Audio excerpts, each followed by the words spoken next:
So you have to write the Common App essay. But before you do, let's talk. We've already discussed in a previous video, what is the Common App essay, what are the 7 prompts, and what do they mean? But today I wanted to talk about my 7-step process for how to approach writing the Common App essay. So the first step in the process is to understand the prompt. And I've already discussed how to do that in a previous video and what each of the 7 prompts might be looking for and how college admissions officers use those essays to help get at information about you and help you brainstorm ideas for stories to introduce yourself with. What are you going to tell them in this essay? What are they hoping to get back from you? And what might you tell them without meaning to tell them that? So, for example, let's take a look at prompt number 2. I'm just going to read this here.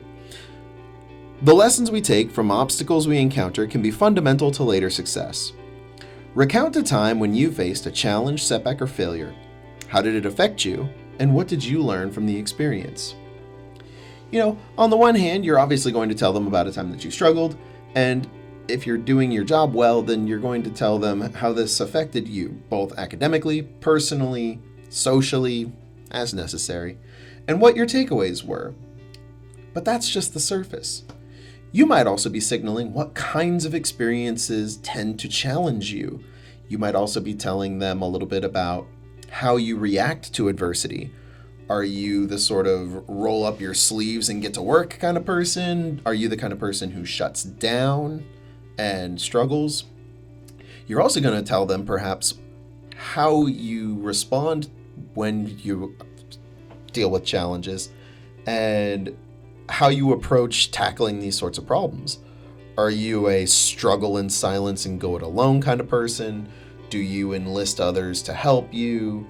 Or do you turn to a trusted adult or other mentor to get advice? You get the picture. You'll also get the opportunity to show admissions how you reflect on your struggles, how you think back on them. Are you the sort of person who says, oh man, the world is really, really hard and mean, and gosh, this sucks and it's unfair?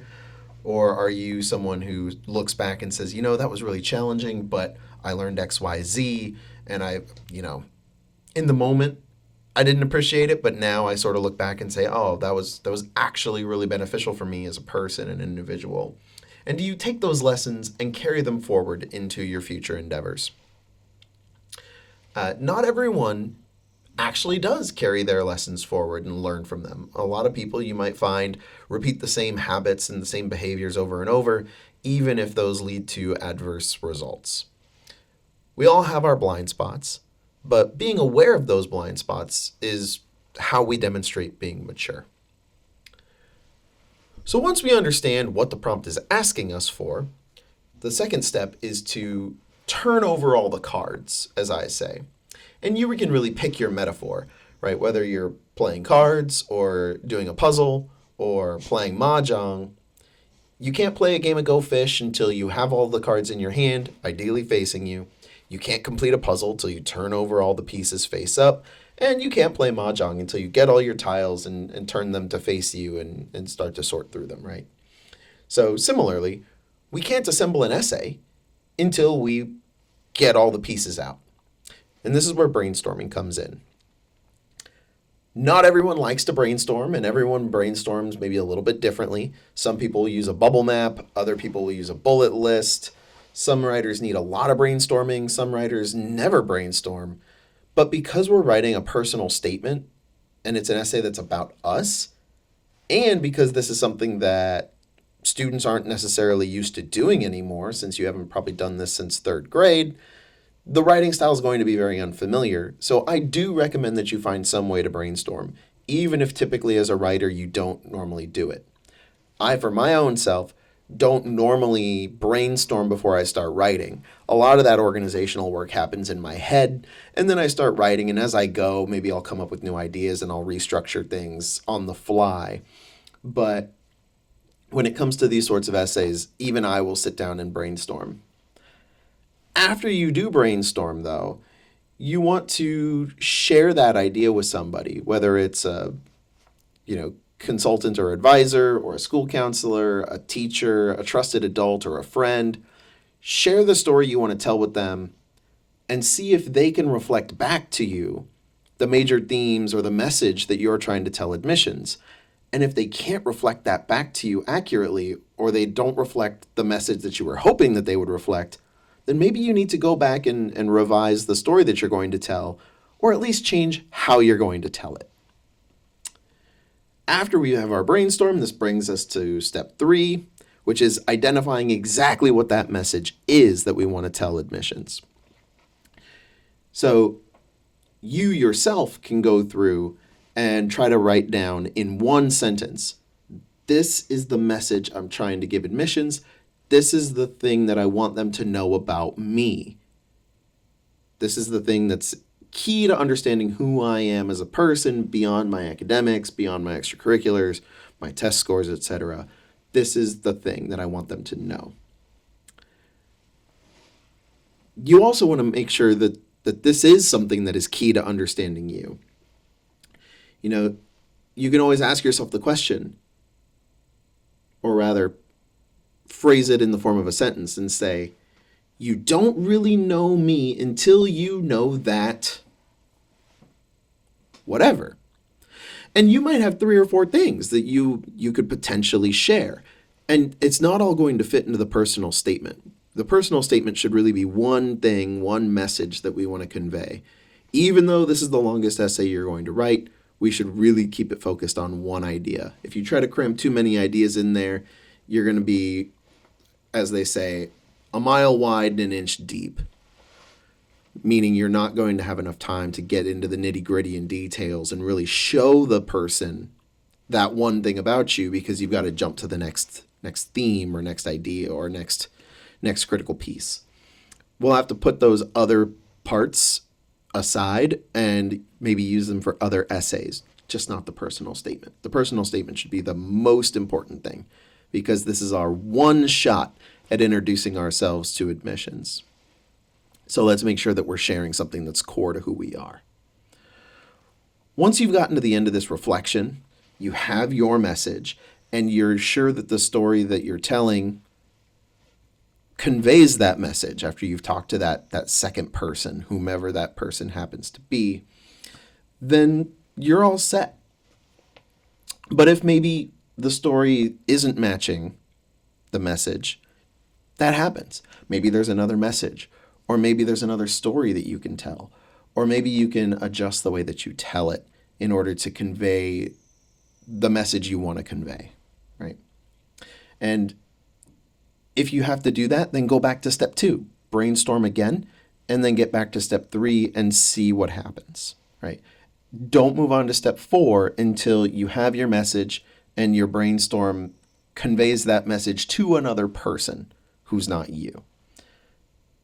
Once you are ready for step 4, that's drafting. Now, draft is one of those words that can make a lot of students kind of clench. Usually in school, when we say draft or rough draft, we're talking about a piece of writing that's like 75 to 95% of the way done, right?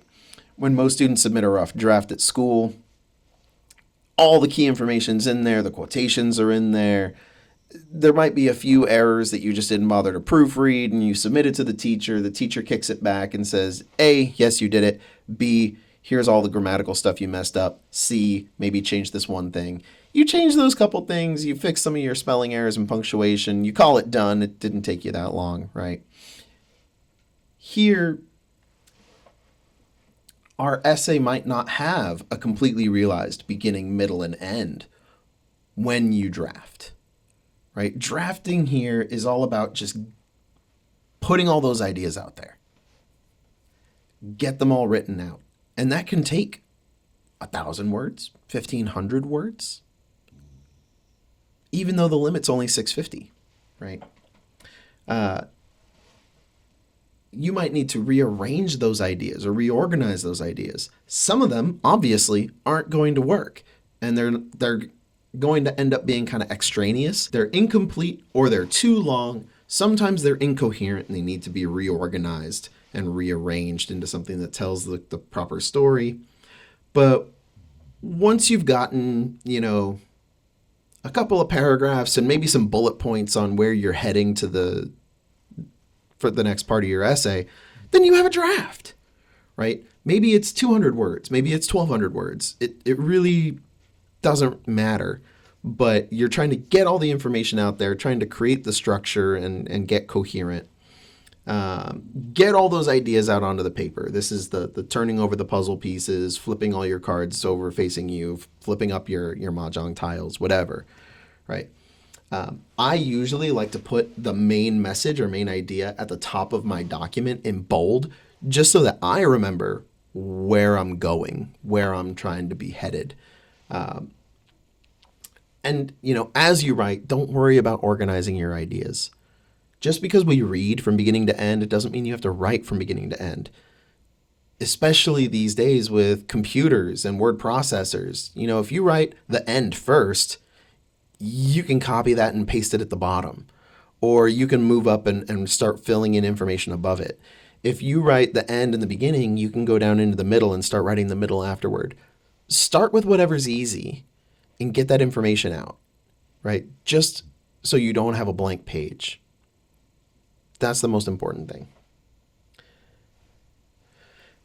Once we have all that information out there, this is step 5, we organize all that information. This is where we rearrange our paragraphs. Maybe we delete paragraphs. Maybe an individual paragraph, the sentences need to be rearranged and put into a slightly different order. 2 ideas might need to be flipped.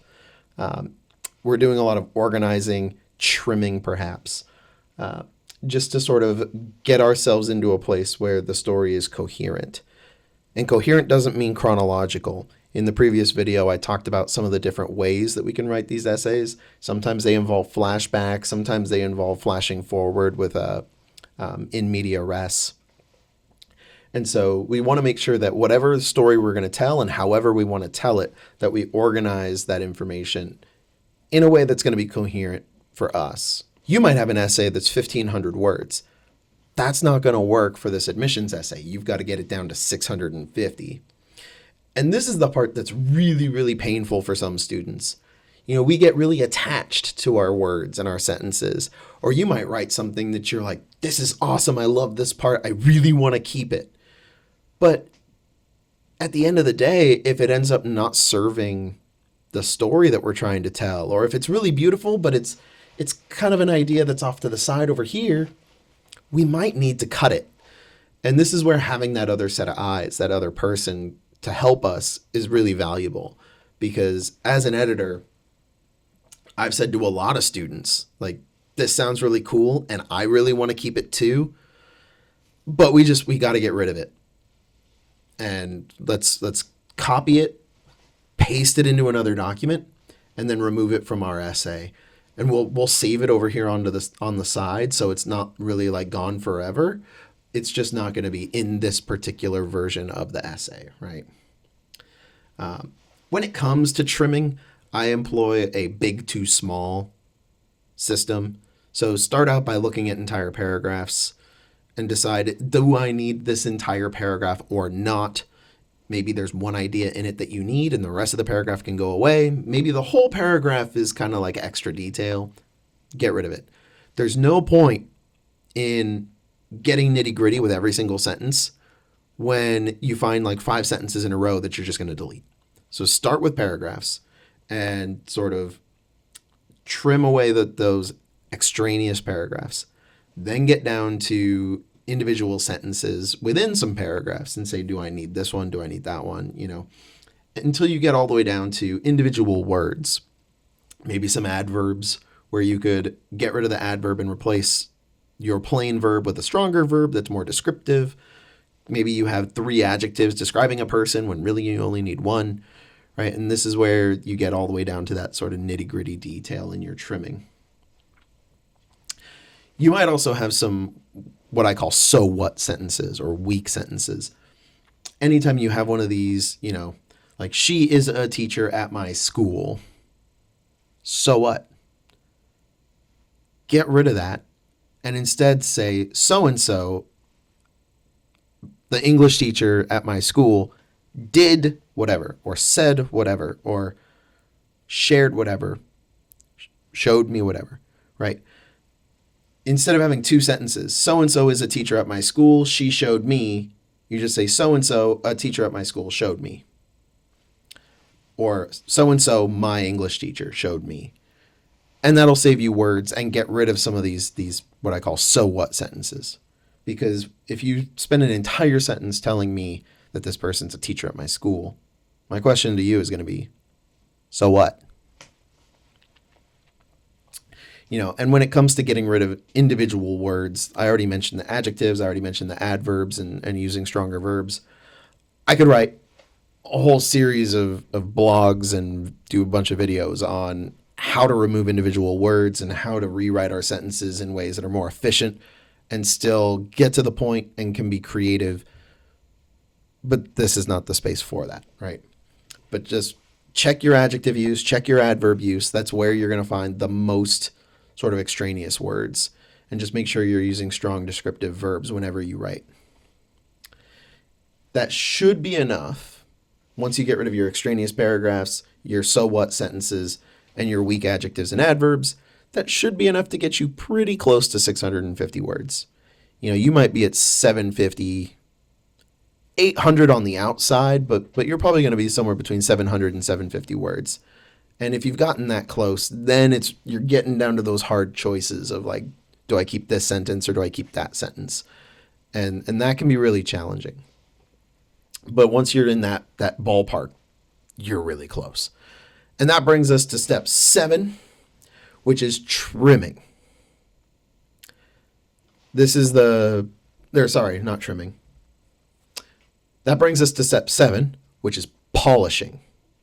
You've already organized, trimmed, edited, and now you're going to make everything kind of spick and span perfect. You're going to shine that essay up real nice. You're going to make sure that every single sentence serves a purpose.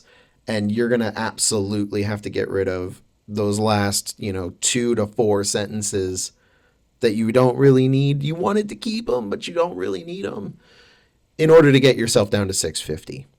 You're somewhere, the average sentence is 22 to 25 words. So if you're 100 words over, you're looking at about 4 sentences that you need to get rid of in order to get yourself to that word limit or under. If you get yourself under, then that's amazing. Like I said in the previous video, you don't need to use all 650 words. It just so happens that students tend to do that, right? And this is the point where you double check all your punctuation, are your commas correct, are your periods correct, are you using colons, semicolons, dashes, whatever you're doing. Check all those things, make sure everything is perfect. You don't want to leave any mistakes in these essays if you can help it, because it says something about yourself as a person and what you're sharing with the admissions office, right? The essay acts as your introduction to them.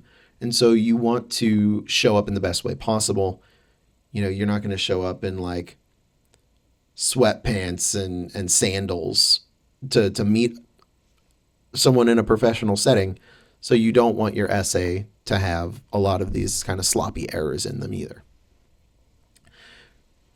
A way to help with this is to read your essay out loud. Good readers, good writers have a little internal voice in their head so that as they're reading silently, they hear the words in their head and that helps them spot errors. Not everyone has this internal voice. Not everyone ever develops this internal voice. And so sometimes we supplement it with our actual physical voice. Read your essay out loud and you will spot things that don't sound right or that don't sound like you. And that's where you stop and you go and you make a note like, I need to change this or I need to fix that. Read through the whole essay, then go back and make those changes, then read through it again out loud and make more changes. Because as we edit, we sometimes introduce new problems. And that's the way that goes. And I'm sure that whether you're a writer or a coder or a painter, you run into this experience where as you add or change things, you introduce other problems. And so that's just the nature of creative work. So Go through it multiple times. Then, once you think it's good, show it to someone else. This is where another trusted adult comes in, or a teacher, or a classmate that you really, really trust, to give you that feedback and to spot those errors, right? So, while it doesn't matter what prompt you pick in order to introduce yourself to the admissions committee, they will take any of the 7 and all 7 are weighted equally. It does matter what story we tell, how we tell it, and that we make sure we're conveying a coherent, specific message about who we are as a person, and that that message is core to understanding you. Someone else does not know you until they know the subject of your essay. Do your drafting. You're going to write long, and that's totally okay. It's preferable to write long and then trim and make it shorter. Once you've gotten your draft and you've gotten all those ideas on the table, you go back and you trim. You get rid of the extraneous pieces. You cut out the details that aren't necessary to understanding the key part of the story. You start with paragraphs, you move down to sentences, then you move down to words. Once you're there, you get into the editing phase. You start fixing grammar, punctuation. You're getting rid of those so what sentences and combining some of your sentences in order to make your writing more efficient. Once you're within that 100-word zone of the word limit, or if you're just near the word limit, this is where we start polishing, making sure everything is perfect and sounds good. And this is where you might bring in another person to help you understand, like, does the essay sound correct? Are there any errors? Do they have any questions brought up by anything that I've said? And this is the second time that you've hopefully brought up another person into your process. The first is there in the brainstorming phase, which I neglected to mention here at the end. After you've brainstormed and after you've come up with your key message, make sure that the story you're going to tell reflects that message to another person before you start doing your drafting and turning over all those cards and turning over all those puzzle pieces. At the end of this process, you should have an essay that tells the reader something fundamental about you as a person beyond your academics and your extracurriculars. This is a story that nobody else can tell but you. And hopefully the writing sounds like you. The most polished and presentable version of you, but you. And if you've done all that, you should have an essay that you can be proud of and that you can submit to all of the colleges that you apply to through the Common Application.